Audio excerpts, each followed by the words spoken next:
the difference between digitized and digital. So being digitized and being digital.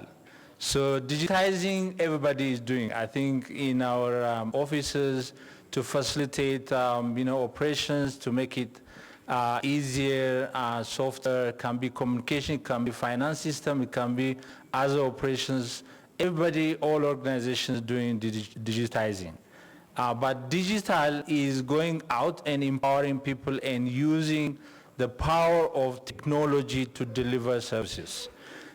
So today we are at the junction here. They call it Fourth Industrial Revolution. Basically, it's around the corner. The world is being digital. So, and Rwanda is, I think, the best place to apply digital and use of technology. I think that's part of the strategy. So, in Gikuro, we did a small study actually to apply digital technology to reach to our community members with a voice message, basically.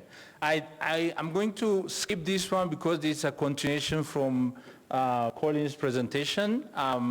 And also, given Gikuro is so popular, I don't want to go into the background and who we are. I think this is already presented, but some colleagues are coming from other sessions. This is a 5-year USAID-funded program covering almost 25% of Rwandan population and bringing integrated nutrition wash services. We are working in close collaboration with the government of Rwanda, structures all the way, and local NGO partners and SMV, CRS, part of the consortium.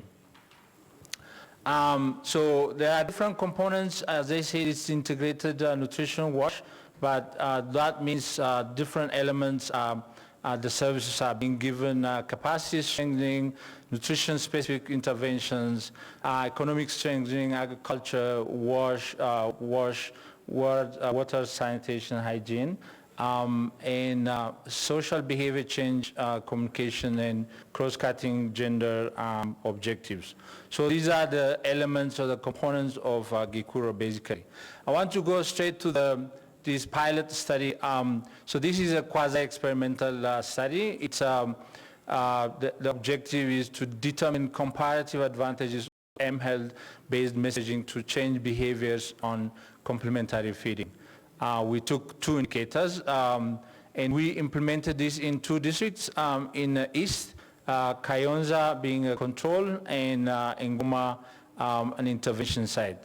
So we use the traditional approaches as well. So it's not only the ICT-based messaging, but the community health workers based and the volunteer-based messaging continued. And the period is for 3 months. I want to emphasize that. So it's in Kayonza, we have the traditional approach, and then in Ngoma, the intervention side, traditional plus ICT-based messaging, which is a voice messaging. We have one of the recipients in this hall, actually. Dr. Anita was one of the recipients as a litmus test, whether it's working, whether it's correct. So she can be speaking at the end probably. So we used the already approved or validated message from the counseling cards. We took 12 messages, each message every week. So that was recorded on a voice platform, and so the sample is 110 families, women with under 2 children owning cell phone in Ngoma, and then the same number in Kayonza. We used, as a technology, we used Viamos IVR, the voice response, interactive voice response platform. And so we dispatched all 12 messages over the period of 12 weeks. So the message had a part of, the BOS indicators, which we talked earlier, meal frequency and dietary diversity, plus some messages back to his quiz every week to remember and to recall participants. SMS message was also sent every week to remind, and a dial-in facility was created, and then we did a second push actually for when we failed with the first push.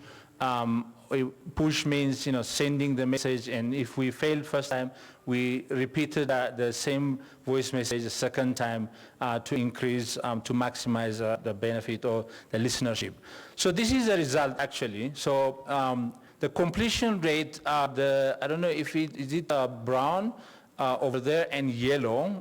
So the brown is the 12-week performance overall. The brown part shows the first attempt listenership.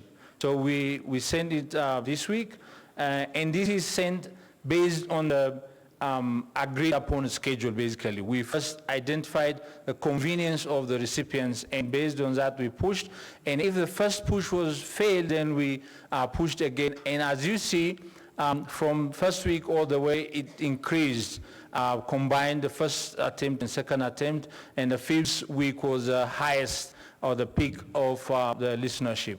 So all 100% reception at that, and then it just oscillated over time. But overall listenership was over 3% listenership, so recipient. That's what it is. If you add the 30% and 31%, so that's a number of targets received the message who didn't miss the message more than 1 week. So they received all. So that means over 60% of them, they received as desired. And unfortunately, 11%, they missed over 50% of the message. So, so that basically, about 40 subscribers, they didn't use the dial-in function, basically. So the point was, if beneficiaries, if they wanted to re-listen, there is an option to call back and to get the message anytime they wanted. However, only 40 out of 110 did the dial-in in the course of 12 weeks. SMS messaging was also, that's the bar graph over there, that's also increased over time. The fourth and fifth week is the highest, but we haven't achieved 100%. But it's a significant portion of our intervention group received. So what does that mean in terms of bringing change? And the objective is basically to bring knowledge, change in knowledge and practice of the two most important variables, complementary feeding variables, which is meal frequency and dietary diversity. So if, as you can see, the meal frequency, there is a baseline and inline. So in Goma, meal frequency knowledge increased from 69% to 81%. 61% baseline to 81% inline. However, the control site in Kayonza from 60% to 65%. So this shows the difference statistically significant. So the application of voice message, the use of voice message on top of traditional messaging increased the knowledge of participants. In terms of knowledge on dietary diversity, we had in Goma increased 68% to 76%, and in Kayonza from 66% to 71%. In both cases, there is an increase. There is an increase actually. So that's a good news. That means the traditional approach also works.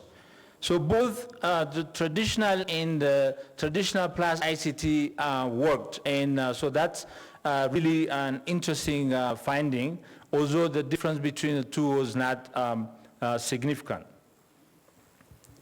So in terms of practice, so the practice on meal frequency increased in Ngoma, the intervention side, from 23% to 36%, and Kayonza from 30% to 40%. And there was, the difference was statistically significant. So in both cases, in the case of intervention, it was superior than the control. So the use of voice message increased the practice of meal frequency in this pilot study. And although the difference is marginal actually. But practice on dietary diversity for 6 to 20 mothers with those children in Ngoma from approximately 42% to 59%, whereas in Kayonza from 36% to 50%. In Ngoma district, at 95% confidence level, there was the p-value was 0.15, no difference. That means the difference was not statistically significant, and the same is true in the intervention side. So that means I think the meal dietary diversity is harder and difficult to move the needle, even using a combination of approaches, and that tells us probably there are other elements beyond the knowledge, and I think some of these are obvious. Talking of Silver's point here, minimum acceptable diet, we in Ngoma moved from 15.7% to 19.4%, and Kayonza from 19.2% to 22% approximately. But the difference is not statistically significant. However, in clinical sense, the difference are significant, I would say, telling the difference in Ngoma is greater than Kayonza in absolute sense. So this is my last slide, a kind of take home if you like. mHealth's application is feasible. That's what we learned from this pilot intervention, and we can use this as one of the tools, one of the interventions to promote a nutrition behavior in Rwanda. I want to emphasize that Rwanda is making change anyway. However, how can we accelerate? I think that's the point. In order for us to accelerate, can we use different tools, different approaches, and this is one of the approaches I think we can try moving forward. Traditional messaging, as I said, that platform through community volunteers are equally effective if well organized. And we did a little bit of organizing when we did this study. It's not like the typical way, but we reorganized, reoriented the community health workers, volunteers, we call Paralumiere, and the community health workers. We reoriented and informed about this study, and they followed the three platforms, which is it, and growth monitoring promotion side, and VNS side. So they use those platforms to promote the two indicators. And if we organize and reorganize, I think community-based approach, the traditional way, can also be effective. Knowledge and practice related to meal frequency seems relatively easier to impact using technology, and improving dietary diversity might take beyond social behavior change messaging. So there are other underlying stronger, deeper factors we need to explore, analyze, and act. Push approach might be more appropriate project for that sentence, given the low dial-in attempt. So we were trying to choose between pull and push approach when we wanted to pilot this, but now we're learning probably at this stage push approach can be more effective. And phone sharing, phone charging, and airtime, these are some of the challenges we observed, and some of the reasons why the first attempt was not successful. Many of the phone users, they didn't have chargers. They have to go elsewhere and charge, and also airtime to dial in. That was one of the challenges we recognized. I think moving forward, we learned a lot about what the content should be, how relevant it should be in terms of making it age appropriate. You know, we had a blanket messaging for all 6 to 23, but now we are moving into segmenting the messages themselves from 6 to 8 months and from 9 to 11 and 12 to 23. The messaging, the content might be different, so mothers and parents might be more appreciative and interested to listen to those more relevant messages. So that's very important. And making it more interactive, you know, more dialogue format and others that can be more accepted or more received in terms of increasing uptake. And my last point is, after all these lessons, Gikuro USA, the program is scaling this up because of the push we received from our coordinator at NCDP, and because of the advantage and the lessons we learned here and through our discussions with USAID and all that, we're scaling. As I speak, the design workshop is happening, and we will be more kind of at design level, we'll do more investigation, reaching out to community members before the messages are recorded, going there, learning and testing, and from there we will do recording and, in fact, combining the message, probably meal frequency and dietary diversity. Giving that separately is okay, but we need to also emphasize that they are very useful, more useful when they are combined. When mothers and fathers, they make sure the frequency is correct and the diversity is correct. So that's what we are doing. That's acknowledgement VIAMO platform. We worked with VIAMO in country, Gikuro team, Gikuro meal team, and participant of this study. I thank you so much. Thank you. Thank you very much, Mr. Alex. Now, if I could ask the presenters to join us on the panel to take on the questions, I will invite Mr. Clément Kawiligi from Imbuto Foundation, Mr. Michael Mbanda from UNICEF, and Mr. Alex from USAID Gikuriro CRS. Thank you. As they come up on stage, hari itangazo imodoka 2AC 555P yafunze inzira. If anybody has this number plate, 2AC 555P, please provide a way in the parking. Thank you.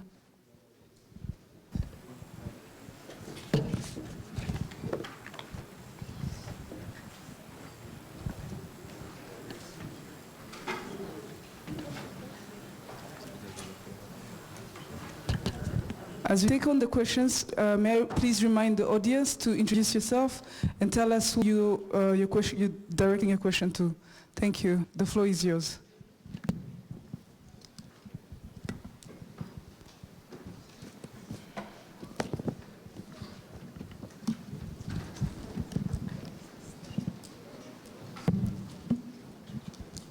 Thank you very much for the very elaborate presentations. My name's David Rugaju. I work for Right to Play as an education specialist. I've been trying to get a sense of how our work takes into account the gender dynamics in our society. Clearly, our society has assigned roles. It says these children are looked after by mothers. That is our gender. But our understanding as professionals, I can see very clearly, is that this should not be the way. It is the other way around. It should be balanced. We should have an equal share in our roles of raising our children, men and women. So, how much is our work taking this into account? In actual sense, are we taking it into account, or are we ignoring it and moving on as if the inequality doesn't exist? Because you look at the results, you look at the photos, you look at the presentations, the data, it is not emphatic enough in pushing for this equality and raising the role of men in this society to take part in raising our children. This morning, a colleague tried to really bring into set the tone when he said he sings to the child, and I was the only second person man who put up the hand because I believed in that. I almost felt embarrassed because of the gender environment we are in. But seriously, this is a question that we must ask and find a response to. Because it is only us that are at a loss when we don't have everybody investing in these areas. For optimum human capital development, please tell us. Thank you very much. Thank you, Mr. David. I think this is for everyone, but maybe the panel can assist. Thank you. Any other question? Yes, here at the front.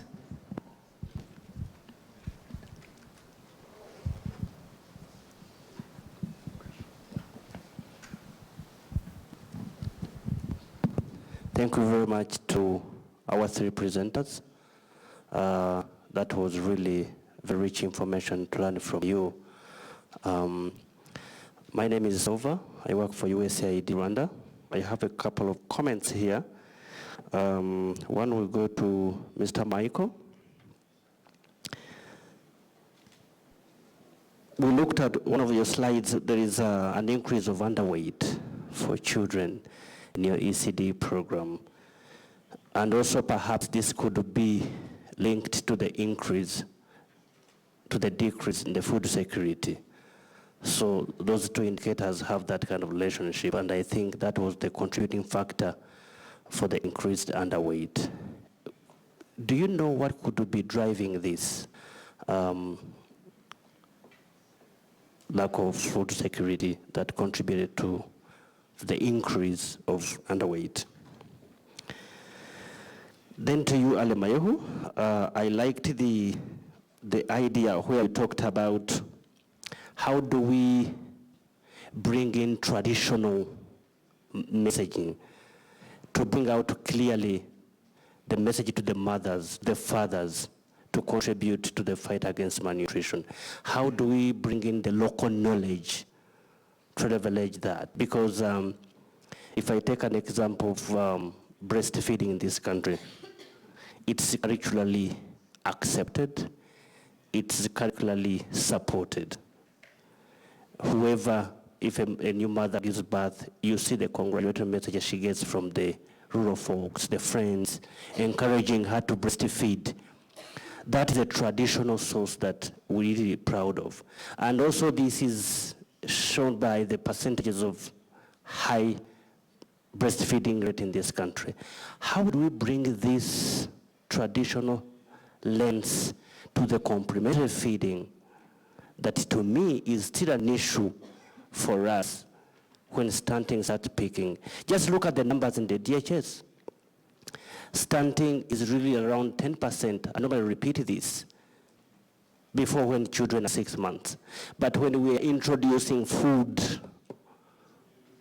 that's where we find the issues. So how do we bring in traditional support to own this? Thank you. Thank you.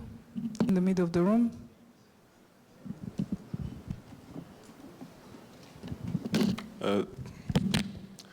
Thank you so much. My name is Brown Shema.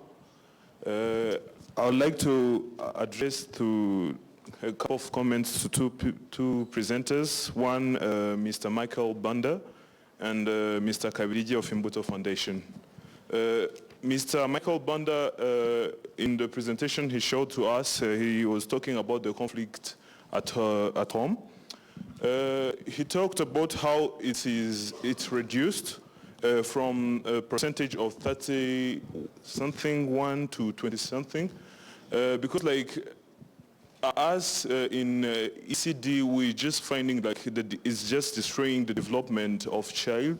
I would like to ask how can ECD help us to reduce that conflict at home. Mostly you find when the conflict at home is occurring, it's between the two parents, both parents. So like it's even like it affects the children at home, mostly in their education, it's their growth, it's their growth. So the question was that how can that affect, that conflict between those parents not affect the children also. Another question to Mr. Kabiridi. In the presentation he showed to us, he talked about how who in the household decide whether a child attend primary schools.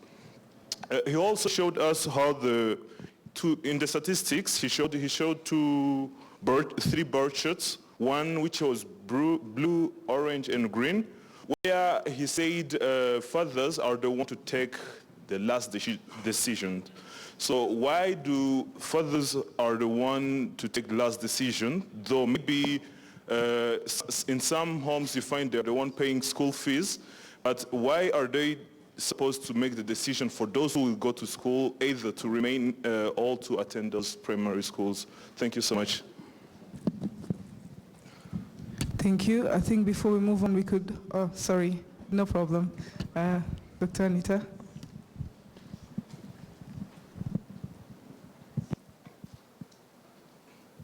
Thank you very much, Michael.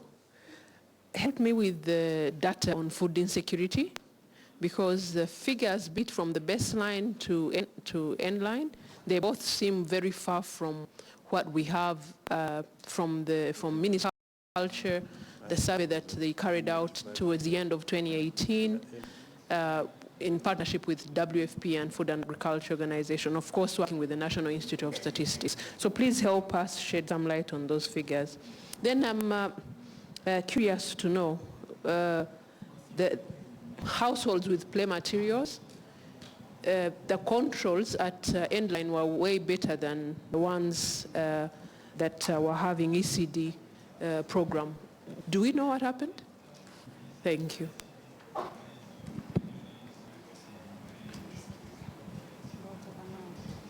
Ingrid, can we have one?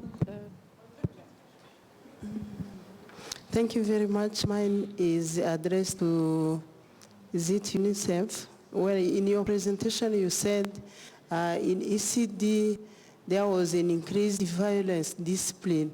Is it the way of children to work, or is it a negative one? If it was a negative one, what would be your recommendation? Thank you. Thank you. Yes, there is one last question before the panel can start answering. Thank you, moderator. I'm Theones from GProf. I have a question for Alex Gikuriro. Mine is about issue of contamination. I was wondering whether this traditional messaging at the village level was the only one that was carried out in terms of nutrition messages. What I know, there is Karimachi Chikoni, Mugora Ababyeyi, and other programs under the Ministry of Health. Then I was wondering whether you did calculate the net value of the intervention of Gikuriro when you extract all other intervention at the village level. It's about contamination issues. How did you control it? Thank you. Thank you very much. I think we can start answering the questions. Perhaps we'll start from my left with Monsieur Kabiridi. You asked a question to do with the kids, who decides to go, for the kids to go to school. Thank you, moderator. And thank you, Shema, for raising a question about who decides whether the child goes to school. And of course, there's been some striking difference between the men and women.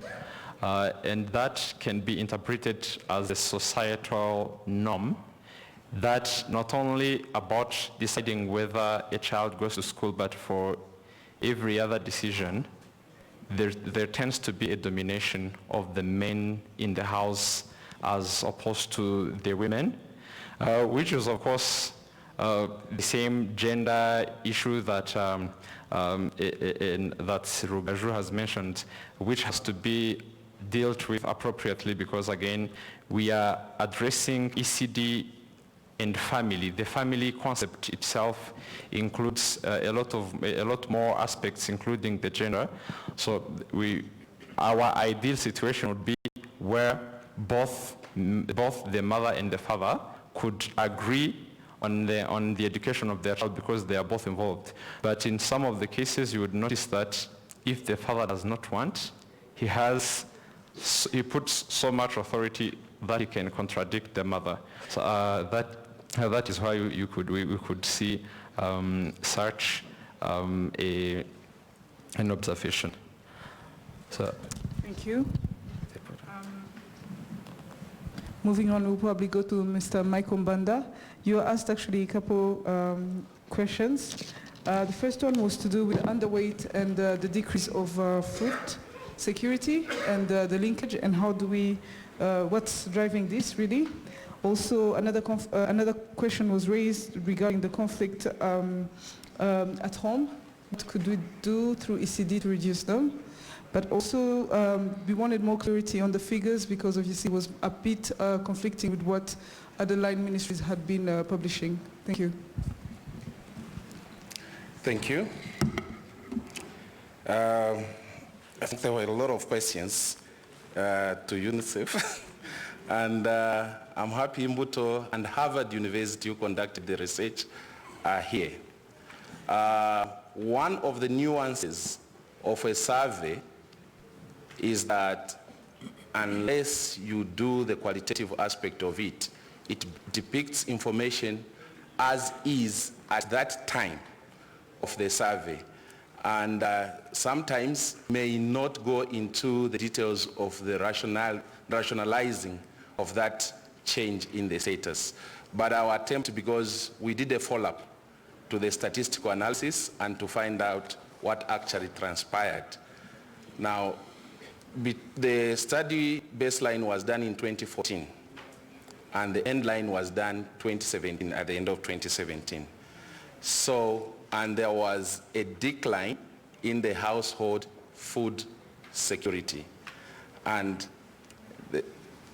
based on the questions, and also important to know that we followed the same households we did at the baseline and at the end line, so that there is no variations in findings. Now, the attributions to this, which are assumptions. Number one, 2014 to 2017, that is when Rwanda was hit by El Nino.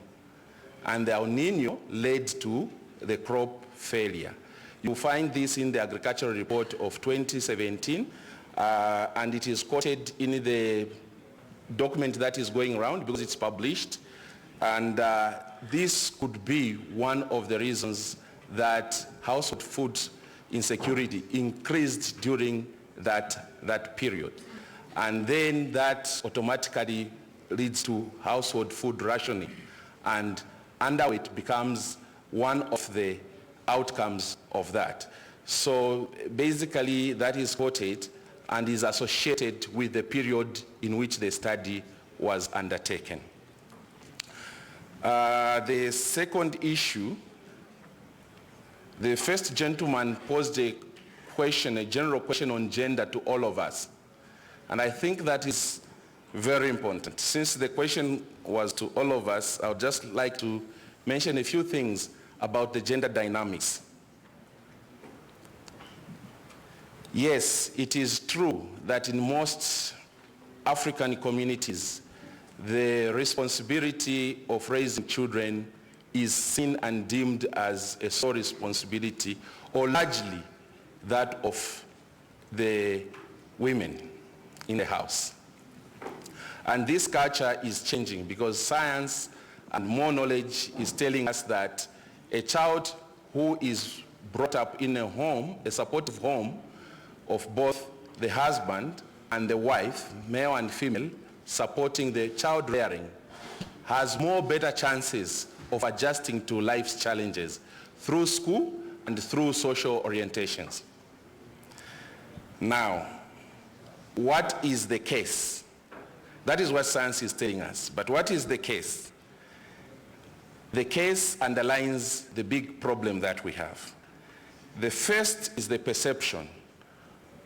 When we did this survey and followed up with the qualitative aspect of it, it followed in-depth interviews of households, and the females were interviewed, the spouses. Challenge number one is their perception on the role of men. The women themselves, very few believed that the men had a role in child rearing and support. Second is the definition of the role of men by women. So when they were asked the question, how does then your husband support you in raising this child or bringing up this child? They said, he does support me by giving me money. So you see the definition, how it goes. The presence is not as important as the economic aspect that is associated with that. So it is very good that when we package our messages, we are targeting where the problem is, rather than just being generic. As long as he leaves money, even if he's not been there for a week, it is okay. So if you do a survey, and that is the kind of information you get, and you analyze, then you will find 90% of the men support the women in the child raising. But when you go into the details, it is down to monetary support. So my brother, you are right. We need to get into the details of this and investigate more on these issues. One of the things we are thinking going ahead is to support male champions, those who have been really at the cutting edge of supporting their spouses in and bringing up these children, be it in support for school, even just to play and to allocate time for the children.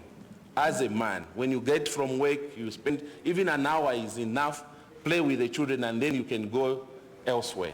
So those are the issues. Thank you, Mike. On the gender, I move away and quickly go to the issue of increase in violence discipline. This was a nuance of the design of the research. Because we are going to the same households, which we went to in 2014, we repeated going to the same households, which we went to in 2017. What happened that the age category of those children who were part of the science and the research in 2014, they had grown in age. Those who were 2 years old, they were now 4 years old. Those who were 3 years old, they were now 5 years old. And the tendency in households, in families, was that parents do not physically discipline children who are 1 year and 2 year olds. But when these children become 4 years and 5 years old, then they give them akanyamfu. It's not violent. So, that's my bad Kinyarwanda. Then they then they beat them. Now, this is again the issue, that the feedback from the research, that we have to target interventions and our messaging, that discipline, violence discipline, it doesn't mean that when the child is 5 years, 6 years, then the child can be beaten or violently abused verbally. So these are some of the nuances that we got from the study, but it is also an important information to see that attitudes change towards the age when the child is growing older and the parents tend to discipline their children more violently. I think there was one more question. Conflict at home, which reduced, and what were the interventions? Mainly it was through home visitation programs and couple counseling through our faith-based interventions. and religious groups. So couple counseling and home-based programs that addressed issues of violence and resolution of violence by a mediator. So these were the kind of interventions, and we have a lot of support from REACH, Anglican Church, Catholic Relief Services, and so forth, who are partners in that dimension. Thank you, Michael. Thank you. I think for purpose of time, we could move on to Mr. Alex. There was a question on contaminations, and also how do we insert traditional ways to fight malnutrition? Thank you. Thank you. Quickly, I think the first question from Silva, how can we improve the traditional approaches of social behavior change communication? I think we can start by recognizing the relevance, importance of the community health workers, the volunteers across Africa, across the world, particularly here in Rwanda. The community health workers, the last 20 years, and we have this study, which shows most of the indicators, the health indicators, they moved because of the contribution of the community health workers and volunteers. So that means that is working. So how can we strengthen that? How can we increase the professional dimension and the principles of using community health workers and their approaches and all that? So I think a few things, for instance, where do they deliver the health talks? What are the content? What is the quality of the message? How often do they deliver? So it needs a little bit of research and tweaking so that the quality of the message can be improved and becomes more impactful. That's what we've seen in a small study we have seen, we've conducted in both Kayonza and in Goma. We restructured actually. We kind of gave which message and how often and the frequency and the content so that you go to community growth monitoring promotion sites, sometimes community workers overwhelmingly deliver all messages at the same time. Is that effective? So that's something we need to look, moving forward and making it more professional so that they apply some of the principles of communication and make sure the quality and the size of content is appropriate, relevant to the audience. And also the audience dimension, their time, their availability. I think we need to look into that and restructure and refine the approaches, and that can make it more effective. In terms of contamination, I must admit this is not in a lab setting. Of course, there might have been some contamination.